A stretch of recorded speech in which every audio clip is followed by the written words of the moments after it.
Mental health is a top 3 cultural conversation. So people inside the church and outside the church are processing through this conversation on a social level, on an individual level. And today, I thought it would be great if we had a conversation about mental health in our cultural moment. So let's start out with this. What are some current stats and trends around mental health in our culture today? Yeah, I think sadly that suicide is the second leading cause of death among people 15 to 29-year-old to 29 globally. Imagine that. The second leading cause of death is people self-inflicting themselves. It's a tragic thing. We actually are going to talk about that subject more on an episode by itself. But think about that. It's the second leading cause of death.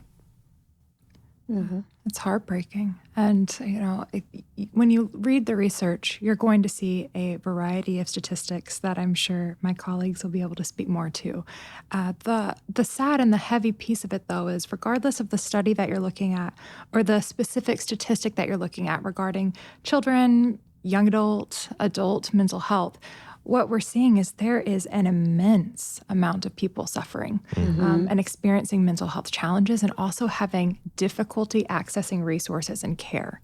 Yeah. And I wonder if anyone else might speak to some more of the statistics that you're seeing, but also individuals who are having difficulty accessing care.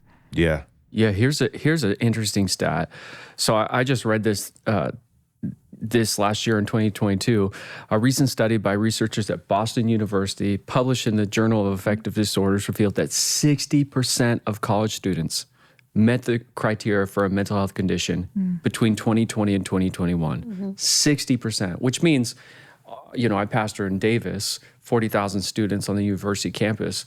Over half of those students are struggling with their mental health. And then they did... Real quick before you go on to the next thing, can you speak to the kind of caveat that you added there, where you said that they meet the criteria? Because I think there's a distinction we should draw between meeting the criteria and then people who just have like a mental health episode. That's a good point. Yeah, I think we all have temporary challenges with our mental health. And you guys can delve into this because this is your expertise.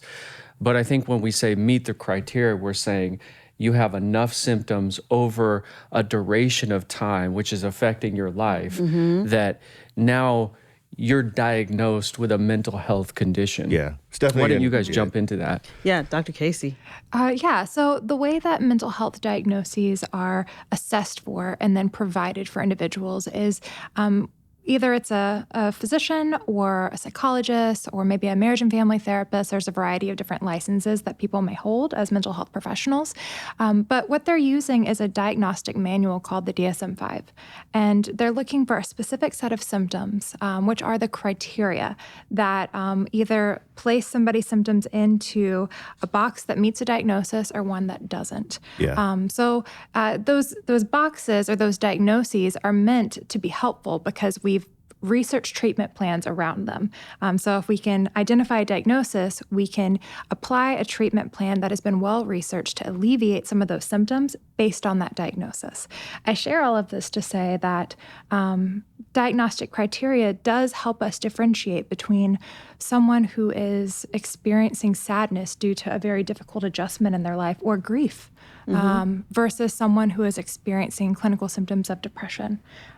But vice versa, just because you don't meet criteria for a diagnosis doesn't mean that you're not experiencing pain within your mental health. Right. And here's a problem. The average delay between onset of mental illness symptoms and treatment is 11 years. Wow. So people are spending 10 plus years enduring symptoms that they can be getting help for, and they're not getting the help. I wanted to hit on that because of these staggering things. As you guys are listening to this, one thing that you should notice that statistics on mental health are often worse than things appear. For example, if you hear 60% of students meet the criteria, it's probably higher than that. Because you have to see a professional in order to get diagnosed. Yes. So when you hear statistics about mental health, things are often worse than the numbers that you're hearing. And we're not trying to be alarmist. We're not trying to get everyone, crippled in fear because, this is a primary concern for parents. This is a primary concern we see now just around societies all over the world. The reason why I think we're talking about these stats is to be informed, but also this word that you're going to hear repeatedly is to normalize, because what happens is mental illness shows up in our lives, and all of a sudden, one of the first stories we get is you're the only one that's dealing with this. That's the internal talk. Is everyone, you look around and everyone seems to be coping, seems to be quote unquote stronger, handling it better, except for me. And so when you hear these statistics, rather than having this fear, I hope that what you have is some comfort in knowing that I'm not alone, that the people that I'm looking at that I think are handling it better may not be. Yes. Yeah, that's so well said. I think to go back to the stats, I think it'd be helpful for just people to hear some more statistics, because it really paints a picture of, we don't want to be alarmists, but it is alarming. Yes. And it's not something that we can be in denial of or not lean into. We need to steward this well, because there's a lot of people hurting in our lives, in our families, friendships, churches, society. So we need to understand how relevant and widespread this mental health reality is in our current cultural moment. So I have three more around college students, and then I know you've got some, Jason, as well. Depression rose among college students by 135% between 2013 and 2021. Goodness. Anxiety rose among college students by 110% between 2013 and 2021. And suicidal ideation rose among college students by 64%, same time frame, 2013 and 2021, which means there's an uptick statistically. Yeah. Twice the amount of people in those cases are dealing with these things. Absolutely. Another one is depression is one of the leading causes of disability around the world, affecting over 264 million people. This is according to the World Health Organization. Anxiety disorders are the most common mental disorders worldwide. Estimate that 284 million people are dealing with anxiety disorders. And why is this so important to know this about college students? Because what are college students doing? They are learning. They're in an educational environment. Same thing with kids. They're in an educational environment where they are expected to perform. They're expected to produce or demonstrate knowledge. And when they fall short of that, and we're not acknowledging that there could be other factors contributing that have nothing to do with their intellectual ability, but has to deal with trauma, mental health, issues, and we don't address that, then we have a misrepresentation to them and to ourselves about what's happening with our kids. Why aren't they learning that well? Why are they not performing to this standard? And then we send them this message that you guys are underperforming and all of these things, which then feeds mental illness, because it's like something is wrong with me. I'm not meeting the expectations of people who were before me, my parents and all those things. So we actually are feeding into that. So when we're talking about, and I know Dr. Casey could speak into this, when we're talking about these statistics of college students and people experiencing mental illness, it literally changes your brain. So in young people, when they are experiencing a traumatic event or whatever it is that has contributed to any mental health symptom, it causes their brain to mature, a maturation of the brain. And you may be thinking, oh, your brain maturing quickly, it should be a good thing. It's not, because what happens is the brain's not able to keep up, and it doesn't have flexibility to adapt to a changing world around them. Yeah. And so they struggle to learn. They struggle to remember things. They struggle to adjust to what's happening. And what we know is society is changing so quickly because of technology and all kinds of things that if your brain has matured faster than it should, you're not able to keep up with what's happening around you. Wow, that's really valuable. Yeah, I love that you brought it up, because I think it's bringing up a theme in my mind of one of the purposes behind these whole conversations. In talking about the potential ways that trauma, depression, anxiety might be impacting our kids, our teens, our young adults, what we're doing is creating spaces that abolish shame and embrace people so that, in us having this conversation, hopefully this leads to other people having these conversations so that they're not waiting 11 years to reach out for help. Because statistically, we also understand that early intervention is the most effective intervention. That's really good, Casey. And what a beautiful gift it can be if we can all start talking about what we're experiencing so that our kids, our teens, our young adults can get help quickly. Yeah. Yes. The statistics are definitely alarming, but why are we seeing this increase? Why do we have this uptick in rising challenges in our world today? Yeah, I think of this in like 4 categories, and feel free to add, a category to this. But I think there's theological factors, which is kind of the storyline of humanity. We live in a fallen, broken world. There's human suffering, widespread on every level. Every human being suffers, and there's a lot of nuance to that, like how that affects us mentally, emotionally, physically, biologically. I think there's individual factors. So there's this unique storyline in a person's life. Whether it's something that happened to them or habits that are unhealthy, contributing to their mental health. Then I think there's biological factors, in our human body. That's what a lot of people don't realize. Sometimes in the church, when we talk about like anxiety, for example, it's like, just pray and trust God. But what happens if somebody has a biological factor in their body that is the source root of their anxiety? Yeah. Makes them vulnerable to it. Exactly. Yeah. So I think the nuance helps. Yeah. It makes us a little more careful in how we conversate around solutions or help, realizing that there's a lot of nuance. And then I think there's cultural factors. For example, we just lived through 2020 through 2022. We had a crisis on every level of society.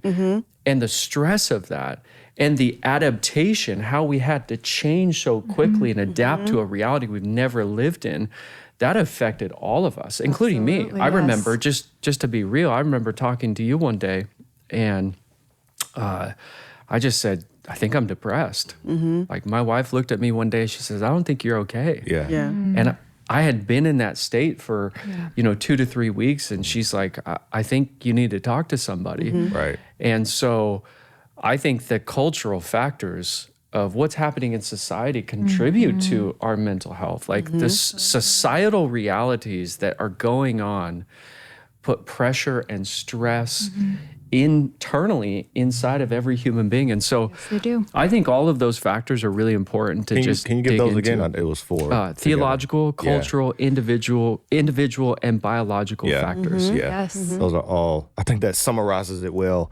We'll talk about some more specifics, but I also want to say it kind of is a positive thing that we're seeing this rise, because I think in the past, many things went undiagnosed. So I know that sounds like a crazy statement to make, but I think we're getting more people having better access and things get diagnosed quicker. So the numbers and statistics are going to show that more people are dealing with it, Very but we're true. just able to deal with it better because we have better people who are what do you call it? Practitioners. Yeah, we're talking about it. Yeah, we're Yes. talking about it. There's an awareness, and people would be like, in the past, you lived in some remote town, you had no idea that you're dealing with a mental health issue. You just call folks crazy. And so some of that has gotten out of the way. But we also know that there is an increase. I would say our social media is a factor. Oh, definitely. We're aware of every bad thing that happens in the world today in a Very matter quickly. of moments. Yes. And while I don't think social media on its surface is a bad thing, it can be bad for our mental health. It's not trauma informed. Right. And when we're talking about mental illness and these statistics, also what's co-occurring with those mental illnesses? What are the coping strategies that some of us are using that may not be healthy that are actually exacerbating and adding to it? So the statistics that 32.1% of U.S. adults with mental illness also experienced a substance abuse disorder in 2020. And remember, during the pandemic, the sales of alcohol was going through the roof. Yeah, that interconnectedness. Yes, the interconnectedness. And so just recognizing that without seeking treatment and self-treating and self-medicating in ways that could be harmful are also contributing to exacerbated mental illness. Maybe it would be really good to dig in a little more, because what you guys do is so valuable. you're on the front lines of helping people.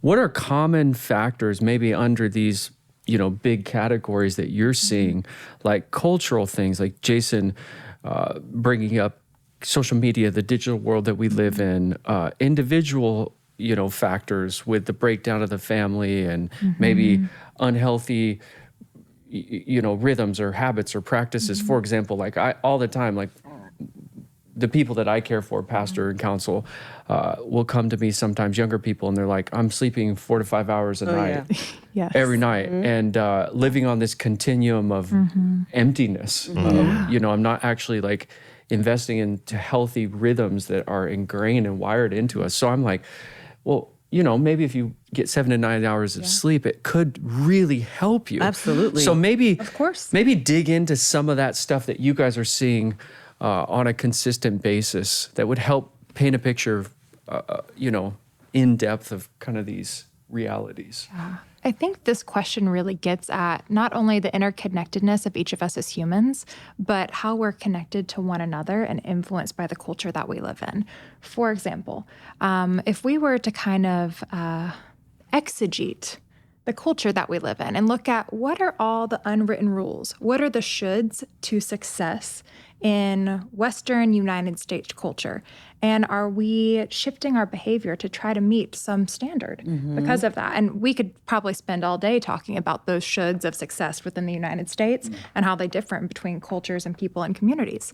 But one of them I think is, in order to be worthy, you must produce. Your production is your worth, and all of the potential fallouts from that one should of success can cause us tremendous pain. For example, our young adults in college, if they are unconsciously operating under this belief system of my worth is my production, then that means they may get the internship, they may work part-time, they may take all the classes they possibly can. They're going to produce as much as they can, socially, professionally, educationally, because they feel like they have to.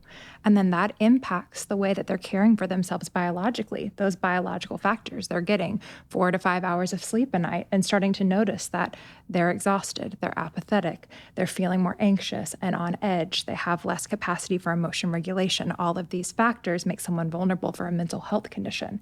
And that's just one specific example.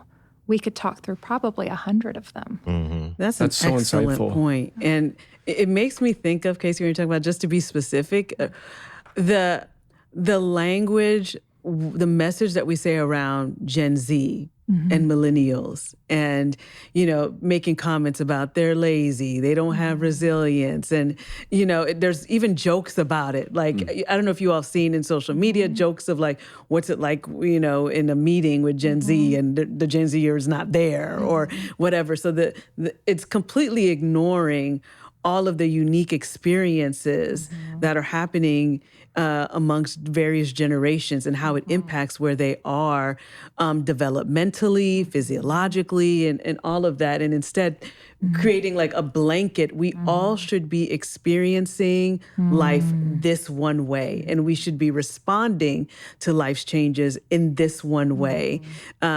And which completely takes away from the fact that we are unique individuals, and we were designed, as believers, we know we were designed uniquely. And so because of that, the way we respond and experience life is unique. Absolutely. And yet we want to clump everyone together. And I think that's part of what builds, and I'm not trying to vilify that thinking, because I think it's part of what helps make things a little bit simpler. The more complex we recognize life is and that people are, the more anxiety provoking that is. So we have a tendency to simplify it by saying, let's define everything in these simple terms, and everyone has to fit under these terms, and anything else, the issue is whoever the outliers, not the terms. Yeah. Yes. Going back to thinking about the factors, I was just looking this up. I found an article the other day, but I can't find it. But it talked about how work never ends in today's world because we are so connected through our phones, through our computers, through our laptops, whereas in the past, Work is over at 4. You go home, you're not thinking about it. In today's world, you go home and you take work with you. And think about how that affects the relationships inside of the house, between children and their parents, or between spouses. That has a huge effect. And if you can't ever turn work off, then you never have opportunity to rest. And rest is the thing that refreshes our brain to get prepared for the next day. And so it's just this vicious cycle of I'm constantly at work. I never have time for rest. I'm afraid to put this device down because I might miss out on something. And it creates all sorts of mental health issues. Yeah, two things that you guys said that I want to highlight. One, amongst the youngest generation, statistically, the younger generations are struggling with their mental health more than any other demographic. And I think that's important to point out. And I think what you said about, kind of that comparative nature, they're not resilient enough, or what, what have you, those kind of negative overtones around why they're struggling.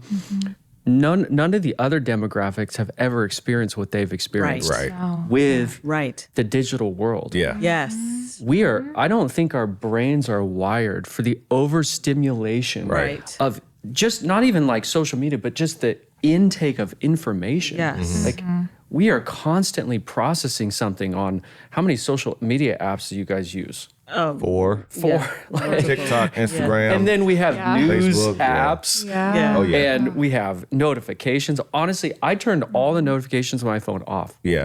Permanently. Every time I got one, because it'd be like email. Text message, phone call, FaceTime, social media.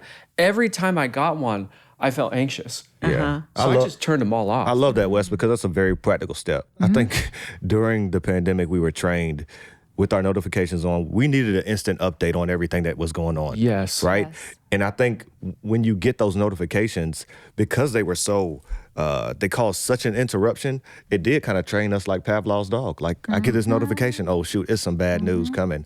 So I think there's a very practical step that people can take there to turn off notifications at a specific time. Try it for a day. Try it for a morning. Turn your notifications off.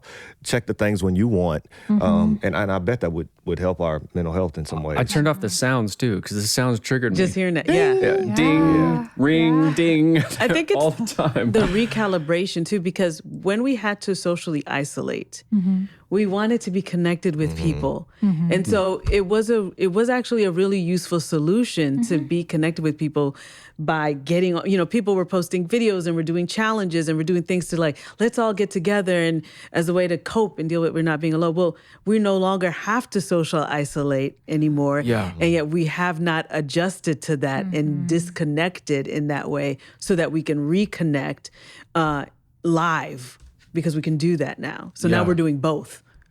And it's hard to manage. Absolutely. I think another factor that is really important is just the breakdown of the family. I grew up in a broken home. I had 4 dads growing up.